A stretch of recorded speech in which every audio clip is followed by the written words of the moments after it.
In some cases, for example, an individual may have lived like a scientist or a philosopher.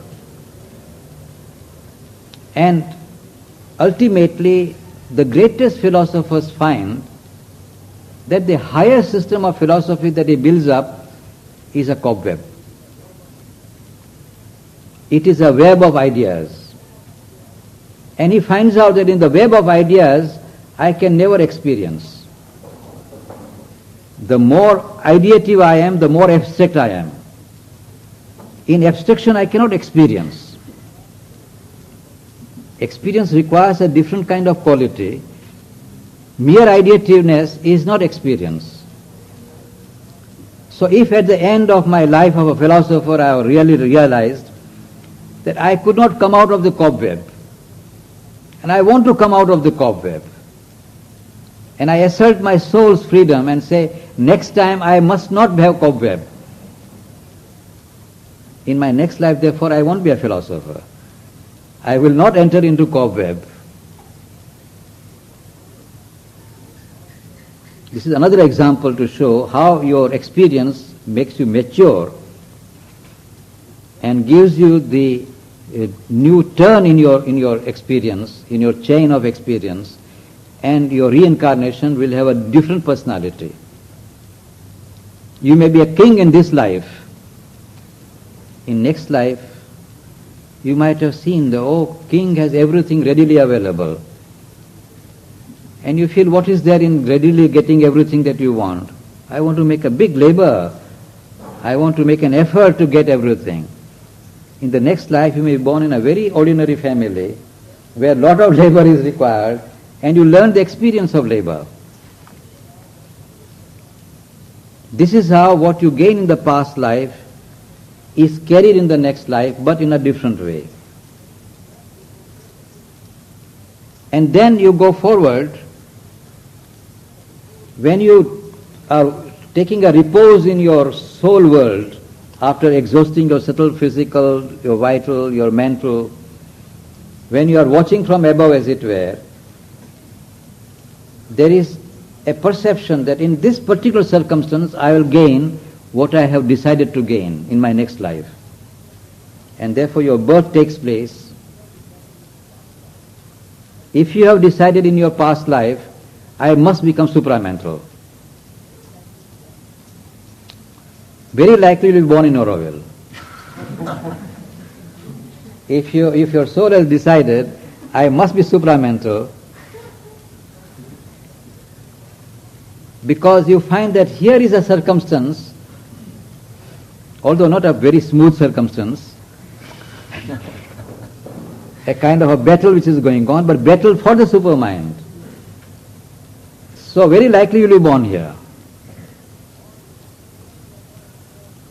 Or even if you are born elsewhere, you will find such a circumstance where the parents will be obliged to come to Auroville, sooner or later. So you are born there. It all depends upon the decision that your soul has taken. So at least one clue in your life is, if you have come here, it's quite possible that you have greatly aspired for the supermind in your past life. Greatly aspired, therefore you are here. It's quite possible. Many others also make mischances also. By chance you happen to come here for a short time and then your destiny may be elsewhere. But it's quite likely, therefore when you are seeking, put this in your itinerary, in your journey. Very likely you have come here because you have a destiny to discover the supermind and to become supramental. And therefore you have to prepare yourself for that. If you know this, your preparation also will become much easier.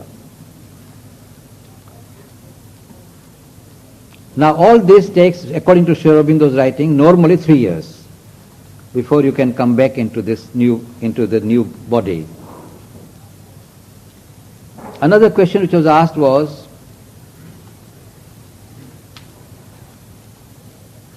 is it possible that a human being in the next birth becomes a bull, animal? Is it possible? Now Sri Aurobindo's answer is that once you have crossed the human threshold, normally a human being becomes a human being in the next birth. But there may be tendencies in you in the past birth which are satisfiable only through the experience of a bull. There may be some tendencies, in which case, when you are shedding off your subtle physical and vital and mental, some of your vital being, only that portion takes birth as a bull. It can happen. Not that you, your soul is not taking birth in a particular bull. Your soul is moving upwards, but the tendencies which were there in the vital, they can take incarnation in a bull and satisfy themselves and then get exhausted. That is possible.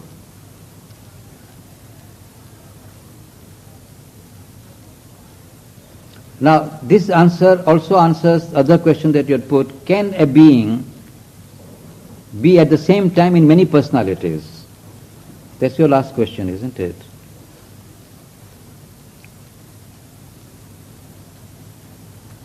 Answer is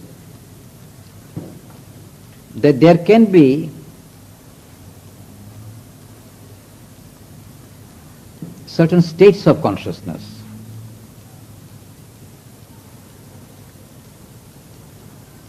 I had once spoken about states of consciousness as distinguished from information and ordinary knowledge, intellectual knowledge, and states of consciousness. At a certain stage of maturity of a being, we become very concerned with the states of consciousness. Serenity, kindness, forgiveness, love, generosity. These are all states of consciousness. Now, if you nurture these states of consciousness, then they begin to mature so much they become permanent, as it were. They cannot die. And since you have put forth, whenever you are born, they are always available to you. This is the law of karma. Because you have put forth, they are easily available to you. So certain states of consciousness you are master of.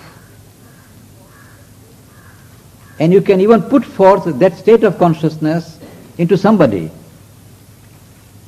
That is how you see some saint or a great spiritual being, and you find that after meeting that person, a great change comes into you. The yogi has been able to put a state of consciousness in you. It can even seem as it were sometimes this state of consciousness coming out of that yogi can also become permanent in you. You can also feel that that portion is not you. That portion is yogi's portion himself. Yogi himself is living there. And in that personality, that yogi lives in you. So although yogi is living in this body, he can also live in Anandmayi's body, in Yuan's body, in Fanny's body, at the same time. That is quite possible.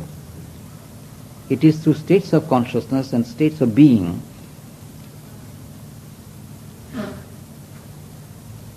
Now this is a very fascinating subject. One can go on talking a lot, but we must honor law of karma. And we should stop here now. And there are many other questions which are here. I'll take them up when I come next, if you still want to be with me. All right. Thank you.